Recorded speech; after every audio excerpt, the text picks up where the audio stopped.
दोस्तों, फिल्म की शुरुआत में हम व्यूवर्स को बताया जाता है कि ज़ॉम्बीज का कहर बहुत ज्यादा बढ़ता जा रहा है। ये ज़ॉम्बीज इंसानों के इलाकों में घुसकर उनके बीच रहकर उन्हें अपना शिकार बना रहे हैं। इन ज़ॉम्बीज का खाना इंसानी दिमाग है, जिसे खाकर ही इनकी भूख शांत होती है। हाल ही में हुई नीदरलैंड नाम की एक जगह पर भी पार्टी में ज़ॉम्बीज ने हमला कर दिया था और वहाँ का माहौल तहस नहस कर डाला। इंसानों का दिमाग निकाल कर उनसे अपनी भूख शांत की।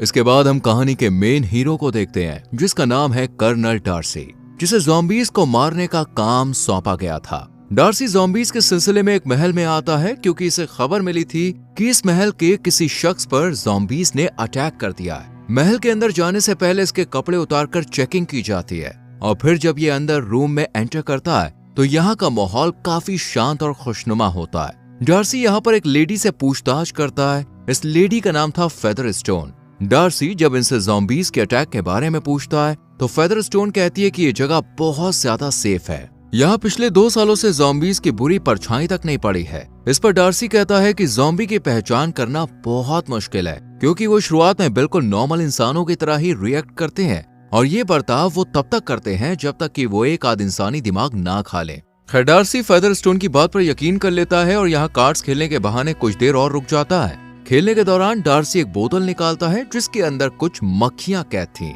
इन मक्खियों की खूबी ये थी कि ये सिर्फ मरे हुए इंसान यानी ज़ॉम्बीज की बॉडी पर ही बैठती थी। जैसे ही डार्सी बोतल खोलता है तो मक्खियां तुरंत यहीं बैठे एक शख्स के शरीर पर बैठना शुरू कर देती हैं, यानी यही आदमी इन्फेक्टेड था। ये देखकर डार्सी बिना देर किए इस आदमी को बेरहमी से मारकर इन्फेक्शन फैलने से बचा लेता है और जब इस आदमी का हाथ चेक करता है तो हाथ पर किसी के काटने का निशान होता है, यानी ये आदमी सच में ज़ॉम्बी बन गया था। अब डार्सी फिर से फेदरस्टोन से पूछताछ करता है और कहता है कि अगर कोई और यहाँ इन्फेक्टेड है तो मुझे अभी बता दो, लेकिन फेदरस्टोन मना कर देती है, जिसके बाद डार्सी यहाँ से रवाना हो जाता है। लेकिन तभी एक लड़की तेजी से ऊपर की तरफ भागती है और जब ये किंग की बेटी के रूम को खोलकर अंदर दाखिल होती है तो किंग की बेटी का चेहरा काफी डरावना होता है, यानी ये भी एक ज़ॉम्बी बन चुकी थी। ये देखकर लड़की के चेहरे का रंग उड़ जाता है और इससे पहले कि ये बात किसी और को बता पाती, इतने में ये ज़ॉम्बी लड़की इस पर अटैक कर इसे भी अपना निशाना बना लेती है। इसके बाद हमें मिस्टर बेनेट को दिखाया जाता है, जो 5 बहादुर बेटियों के फादर थे।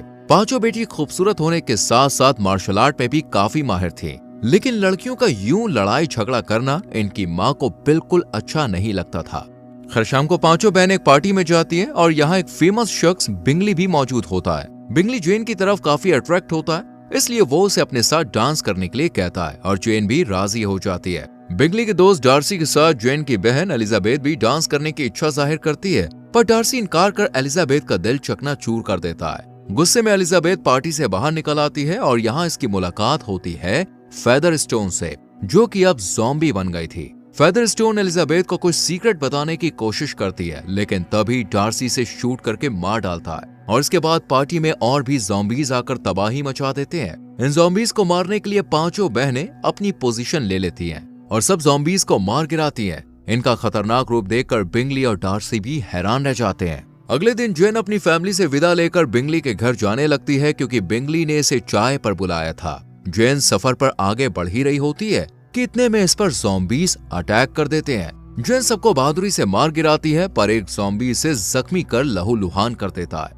अगले दिन जब जेन को होश आता है तो वो बिंगली के घर में होती है। डार्सी एलिजाबेथ को जेन के पास उससे मिलवाने के लिए लाता है और साथ ही चुपके से अपनी मक्खियों को भी बोतल से बाहर निकाल देता है, लेकिन एलिजाबेथ एक एक करके सभी मक्खियों को पकड़ लेती है। डॉक्टर जेन को चेक करने के बाद बताता है कि जेन को ज़ॉम्बीज ने नहीं काटा है, वो एकदम ठीक ठाक है। इसके बाद जेन से मिलने उसकी पूरी फैमिली बिंगली के घर पहुंचती है और जेन अपनी फैमिली को देखकर बहुत खुश होती है। कुछ देर बाद एलिजाबेथ अपनी फैमिली और जेन के साथ अपने घर के लिए निकल पड़ती है, लेकिन जेन के जाने से बिंगली बिल्कुल खुश नहीं होता, क्योंकि ये इससे प्यार करने लगा था। जब एलिजाबेथ अपने घर पहुंचती है तो यहाँ उसका कजन कॉलिन आता है, जो एलिजाबेथ की मॉम से कहता है कि मैं जेन से शादी करना चाहता हूँ, लेकिन मॉम साफ मना कर देती है, क्योंकि वो अमीर तरीन बिंगली को अपना दामाद बनाकर जेन की जिंदगी को खुशहाल बनाने का फैसला कर चुकी थी। कॉलिन का दिल रखने के लिए मॉम कहती है कि तुम एलिजाबेथ से शादी कर लो, लेकिन एलिजाबेथ इस शादी से बिल्कुल खुश नहीं होती, इसलिए वो मना कर देती है। इसके बाद चारों बहनें कॉलिन के साथ लंदन के महल के लिए रवाना होती हैं। कुछ देर तक तो रास्ता एकदम साफ और खतरे से खाली होता है, लेकिन थोड़ी दूर चलने पर इनके सामने ज़ॉम्बीज आने लगते हैं। एक फीमेल ज़ॉम्बी जैसे ही इनके करीब आती है, ये लोग बड़ी ही चालाकी से उसे मौत की नींद सुला देते हैं। इस तरह ज़ॉम्बीज़ से बचते बचाते ये लोग जल्द ही महल के पास पहुंच जाते हैं, जहां इन्हें विकहम नाम का एक शख्स दिखाई देता है, जो कि इनका तहे दिल से स्वागत करता है। कुछ देर में बिंगली भी इस महल में आ जाता है। जब बिंगली जेन को सही सलामत देखता है तो उसकी खुशी का ठिकाना नहीं रहता। ये जेन के ठीक होने की खुशी में एक पार्टी रखता है, लेकिन इस बात से डार्सी ज्यादा खुश नहीं होता। डार्सी और विकहम के बीच कुछ भी खास बातचीत नहीं होती और ये बात एलिजाबेथ भी नोटिस कर लेती है। इसलिए ये विकहम के पास जाकर उससे पूछती है कि आखिर डार्सी तुम्हारे साथ इस तरह का रूखा सूखा व्यवहार क्यों कर रहा है। तो विकहम सब कुछ बता देता है और कहता है कि डार्सी मेरा सौतेला भाई है। हालांकि हम दोनों साथ में बड़े हुए हैं, लेकिन डार्सी ने मुझे कभी भी अपना भाई नहीं माना और मेरे फादर ने भी मुझे हमेशा दूसरे बेटे की तरह ही ट्रीट किया। लेकिन एक जंग के दौरान उनकी मौत हो गई और तब से डार्सी का बर्ताव मेरे लिए और सख्त हो गया। विकहम की कहानी सुन एलिजाबेथ को विकहम के लिए काफी बुरा लगता है। यह एलिजाबेथ से बिंगली की पार्टी में मिलने को कहता है, पर एलिजाबेथ मना कर देती है। लेकिन जब विकहम ज्यादा जिद करता है तो फाइनली एलिजाबेथ पार्टी में आने के लिए रेडी हो जाती है। इसके बाद हम पार्टी का माहौल देखते हैं। इस खुशनुमा माहौल में ज़ॉम्बीज़ आकर तबाही मचा देते हैं और एलिजाबेथ की बहन गायब हो जाती है। एलिजाबेथ अपनी बहन को ज़ॉम्बीज़ से बचाने के लिए बिंगली की मदद लेती है और दोनों उसे ढूंढने लगते हैं। लेकिन अंधेरा ज्यादा होने की वजह से बिंगली का पैर स्लिप हो जाता है और वो नीचे गिर पड़ता है, जिसके बाद मौका देखकर ज़ॉम्बी एलिजाबेथ को भी चारों तरफ से घेर लेते हैं। अभी एलिजाबेथ इनसे निपटने के बारे में सोच ही रही होती है कि तभी यहाँ डार्सी हीरो की तरह एंट्री लेता है और ज़ॉम्बीज़ को मारने लगता है। इस तरह डार्सी अकेला ही सब ज़ॉम्बीज़ का काम तमाम कर देता है और जब बिंगली के पास जाकर देखता है तो उसकी हालत काफी खराब होती है। ये देखकर डार्सी को लगता है कि बिंगली की ये हालत ज़ॉम्बीज़ के काटने की वजह से हुई है, इसलिए ये दिल पर पत्थर रखकर बिंगली को मारने ही वाला होता है कि तभी एलिजाबेथ इसे रोक लेती है और बताती है कि ये सीढ़ियों से गिर गया है, ये इन्फेक्टेड नहीं है। ये सुनकर डार्सी बिंगली को यहाँ से बाहर ले जाता है। इन सब के बाद डार्सी बिंगली को लेकर यहाँ से इंग्लैंड चला जाता है और बिंगली की बहन एलिजाबेथ को एक लेटर भेजती है, जिसमें वो बताती है कि बिंगली डार्सी की बहन से शादी करने के लिए जा रहा है। लेकिन जेन को यकीन था कि वो सिर्फ जेन से ही प्यार करता है। इसके बाद कॉलिन फिर से एलिजाबेथ के घर आकर उसे शादी के लिए फोर्स करता है, लेकिन इस बार भी एलिजाबेथ साफ शब्दों में उसे ना कह देती है, जिससे एलिजाबेथ की मॉम उस पर बहुत गुस्सा करती है और नाराज होकर एलिजाबेथ कुछ देर के लिए जंगल की तरफ निकल जाती है। यहाँ एलिजाबेथ को 4 अजीब से शख्स दिखाई देते हैं, जिन्हें देखकर एलिजाबेथ थोड़ा डर जाती है। पर तभी यहाँ विकहम आ जाता है, जिसे देखकर एलिजाबेथ इससे पूछती है, आखिर तुम पार्टी में अचानक कहाँ गायब हो गए थे। इस पर विकहम कोई जवाब नहीं देता और इसे एक बेहद खास जगह पर ले जाने लगता है, जो कि एक चर्च था। यहाँ एलिजाबेथ ये देखकर हैरान रह जाती है कि ये जगह ज़ॉम्बीज़ से भरी हुई है, यहाँ कोई भी नॉर्मल इंसान नहीं है। एलिजाबेथ बचाव में इन पर अटैक करने के बारे में सोचती है, लेकिन विकहम ऐसा ना करने की सलाह देता है, क्योंकि ये अभी आधे इंसान आधे ज़ॉम्बी थे। विकहम कहता है कि ये अभी पूरी तरह से ज़ॉम्बी नहीं बने, क्योंकि इनकी खुराक इंसानी दिमाग नहीं बल्कि सुअर का दिमाग है, इसलिए ये अभी पूरी तरह से ज़ॉम्बी नहीं बने। विकहम एलिजाबेथ को अपनी दिली इच्छा बताते हुए कहता है कि राजाओं को सुअरों का दिमाग खाने वाले ज़ॉम्बीज़ को नहीं मारना चाहिए, बल्कि इन्हें इंसानों के साथ रहने की इजाजत दे देनी चाहिए, क्योंकि ये इंसानों को नुकसान नहीं पहुंचाते। लेकिन एलिजाबेथ कहती है कि राजा इन ज़ॉम्बीज़ को कभी एक्सेप्ट नहीं करेंगे, बल्कि उन्हें जैसे ही इन ज़ॉम्बीज़ की खबर मिली वो इन्हें मार देंगे। एलिजाबेथ जब अपने घर आती है तो इसे पता चलता है कि इसकी तीसरी बहन ने कॉलिन से शादी करने के लिए हाँ कर दी है, लेकिन ये कॉलिन से शादी करने से पहले एक ऐसी सेफ जगह चाहती थी जहाँ कोई खतरा ना हो। इस सेफ जगह पर रहने के लिए रानी कैथरीन की परमिशन की जरूरत थी, इसलिए एलिजाबेथ अपनी बहन को लेकर महल जाने का फैसला करती है और इनके साथ कॉलिन भी महल पहुंच जाता है। यहाँ आने के बाद एलिजाबेथ को पता चलता है कि डार्सी कैथरीन का भतीजा है। रानी के सामने पहुंचकर एलिजाबेथ की बहन अपनी बात रखती है और फिर एलिजाबेथ विकहम को भी रानी के सामने पेश करती है। विकहम रानी को सुअरों का दिमाग खाने वाले ज़ॉम्बीज़ के बारे में बताता है और कहता है कि हम इनके साथ मिलकर मुश्किल से मुश्किल लड़ाई लड़ सकते हैं, लेकिन कैथरीन ज़ॉम्बी का साथ नहीं चाहती थी, इसलिए ये मना कर देती है। विकहम कैथरीन को समझाता है कि एक इंसान को सोल्जर बनने में 16 साल जितना लंबा समय लगता है, लेकिन ज़ॉम्बीज़ में कुछ घंटे या कुछ मिनट, इसलिए हमें ज़ॉम्बीज़ की मदद ले लेनी चाहिए। विकहम रानी को मनाने के लिए डार्सी की भी हेल्प लेने की कोशिश करता है, पर कोई फायदा नहीं होता और रानी भी इसकी बात नहीं मानती। ये देखकर विकहम महल से रवाना हो जाता है। डार्सी अगर रानी को समझाता तो शायद वो मान जाती, लेकिन उसने खुद मना कर दिया। इस बात से एलिजाबेथ को डार्सी पर और गुस्सा आता है। रात को जब एलिजाबेथ अपने रूम में होती है तो इसे नींद नहीं आती, इसलिए ये बाहर निकल आती है। जहां इसके सामने विकहम आता है और एक बड़ा खुलासा करते हुए कहता है कि बिंगली और जेन सिर्फ और सिर्फ डार्सी की वजह से ही अलग हुए हैं। विकहम एलिजाबेथ को पसंद करने लगा था, इसलिए ये इससे भागकर कहीं दूर साथ चलने को कहता है, पर एलिजाबेथ इस बड़े कदम को उठाने से साफ इनकार कर देती है। अगली सुबह डार्सी एलिजाबेथ के पास उससे मिलने आता है और कहता है कि मैं तुमसे शादी करना चाहता हूँ, पर एलिजाबेथ पहले से ही डार्सी से काफी नाराज थी, इसलिए ये बिना सोचे समझे इसके ऑफर को ठुकरा देती है और बिंगली और जेन को अलग करने का इल्जाम भी इसी पर लगाती है। लेकिन डार्सी शांत रहता है। एलिजाबेथ का गुस्सा बढ़ता जाता है और ये न सिर्फ डार्सी पर हमला करती है बल्कि उसकी तरफ सामान भी फेंकने लगती है, पर डार्सी बिना कुछ कहे यहाँ से चला जाता है। कुछ टाइम के बाद डार्सी एलिजाबेथ को एक लेटर लिखकर भेजता है जिसमें ये बताता है कि मैंने तुम्हारी माँ की सारी बातें सुन ली थी। दरअसल एलिजाबेथ की माँ ने कहा था कि उसकी सारी बेटियां अपने फायदे के लिए शादी करेंगी। जब ये बात डार्सी के कानों तक पहुंची तो इसे एलिजाबेथ की पूरी फैमिली लालची लगी और उसने बिंगली को बचाने के लिए जेन से दूर कर दिया।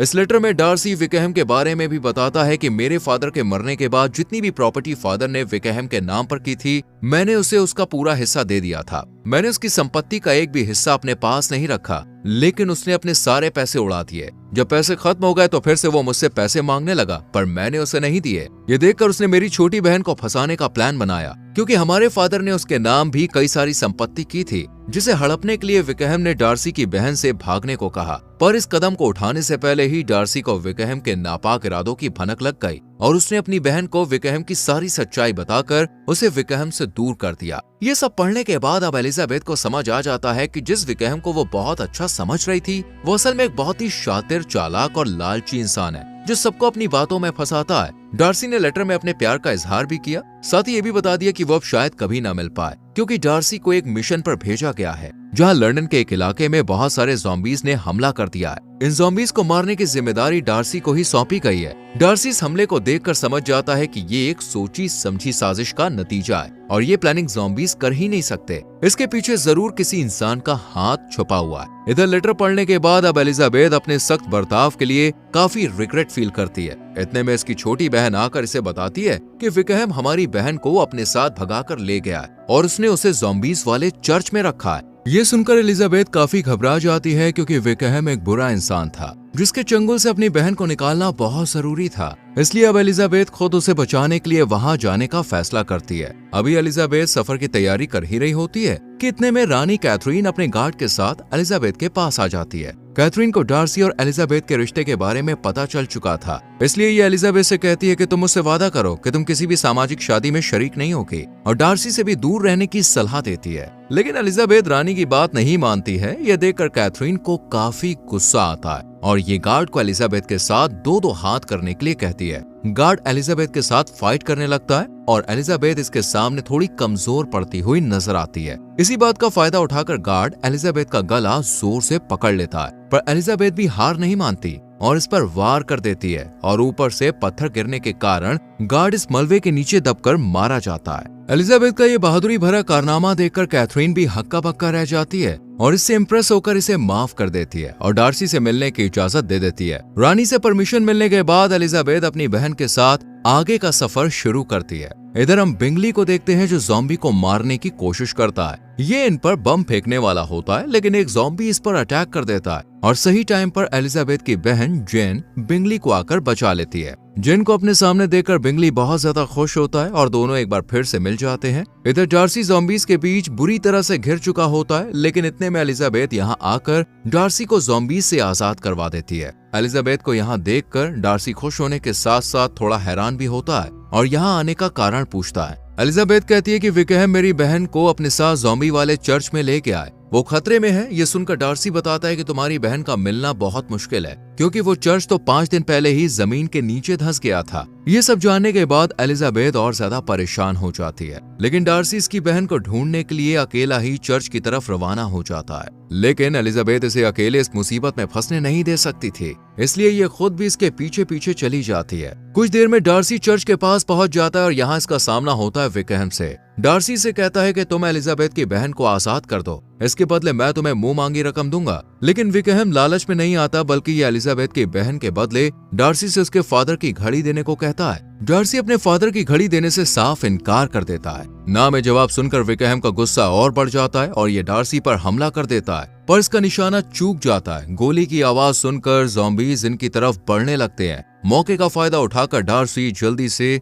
एलिजाबेथ की बहन को लेकर यहाँ से निकल जाता है, लेकिन विकहम ज़ॉम्बीज के बीच बुरी तरह से फंस जाता है। डार्सी एलिजाबेथ की बहन को यहाँ से जाने के लिए कहता है और खुद ज़ॉम्बीज का मुकाबला करने का फैसला करता है, लेकिन इतने में विकहम इसके सामने आकर इस पर हमला कर देता है और दोनों भाइयों में जोरदार फाइट होनी शुरू हो जाती है। अब एलिजाबेथ भी यहाँ पे आ जाती है और इसे अपनी बहन यहाँ से भागती हुई दिखाई देती है। एलिजाबेथ इसे आवाज लगाकर रोकने की कोशिश करती है, लेकिन वो आवाज नहीं सुन पाती और जब एलिजाबेथ उसके पीछे देखती है तो बहुत सारे ज़ॉम्बीज होते हैं। कुछ देर में एलिजाबेथ की बहन अपनी फैमिली के पास सही सलामत पहुंच जाती है, जबकि दूसरी तरफ अब भी डार्सी विकहम से मुकाबला कर रहा था। विकहम डार्सी से कहता है कि तुम्हारी वजह से मैं एक बुरा इंसान बनाऊं। विकहम डार्सी की जान लेने ही वाला होता है कि तभी एलिजाबेथ यहाँ पे आ जाती है और विकहम का हाथ काट डार्सी की जान बचा लेती है। इधर बिंगली और सब लोग डार्सी और एलिजाबेथ के वापस आने का इंतजार कर रहे होते हैं, लेकिन जब दोनों नहीं आते तो बिंगली सैनिकों को आदेश देता है कि पुल तोड़ दो, क्योंकि इसी रास्ते से ज़ॉम्बीज इस तरफ आ रहे थे। सैनिक पुल को उखाड़ने लगते हैं और इतने में एलिजाबेथ और डार्सी दोनों धमाकेदार एंट्री के साथ वापस आ जाते हैं, जिन्हें देखकर सब लोग बहुत खुश होते हैं। लेकिन धमाके में डार्सी बुरी तरह से जख्मी हो जाता है और जमीन पर बेहोश होकर गिर पड़ता है। ये देखकर एलिजाबेथ काफी घबरा जाती है, क्योंकि उसे लग रहा था कि अब वो डार्सी को खो देगी। यही सोचकर एलिजाबेथ बहुत ज्यादा रोती है। डार्सी को उठाने की कोशिश करती है, अपने प्यार का इजहार करती है, पर कोई फायदा नहीं होता। इसके बाद हम लंदन के महल को देखते हैं, जहाँ सब लोग बहुत खुश थे, क्योंकि ज़ॉम्बीज और इंसानों का युद्ध खत्म हो गया था और डार्सी भी जिंदा था। डार्सी फिर से एलिजाबेथ के सामने अपने प्यार का इजहार करता है और साथ ही उसे शादी के लिए भी कहता है। एलिजाबेथ भी हाँ कह देती है। इसके बाद एलिजाबेथ और डार्सी दोनों की शादी हो जाती है और इनके साथ ही बिंगली और जेन भी शादी के बंधन में बंध जाते हैं। लेकिन तभी विकहम को दिखाया जाता है, जो अपनी ज़ॉम्बी सेना को लेकर महल पर चढ़ाई करने के लिए आगे बढ़ रहा होता है और इसी के साथ मूवी खत्म हो जाती है। तो दोस्तों, आपको क्या लगता है क्या होगा इसके सेकंड पार्ट में? क्या विकहम अपने मकसद में कामयाब हो पाएगा? अपनी राय कमेंट सेक्शन में जरूर दें। वीडियो को लाइक और शेयर करें और साथ ही हमारे चैनल को सब्सक्राइब करके बेल आइकॉन प्रेस करें, जिससे आने वाली वीडियोस मिस ना हो। मिलते हैं अगली वीडियो में। Till then bye bye, take care.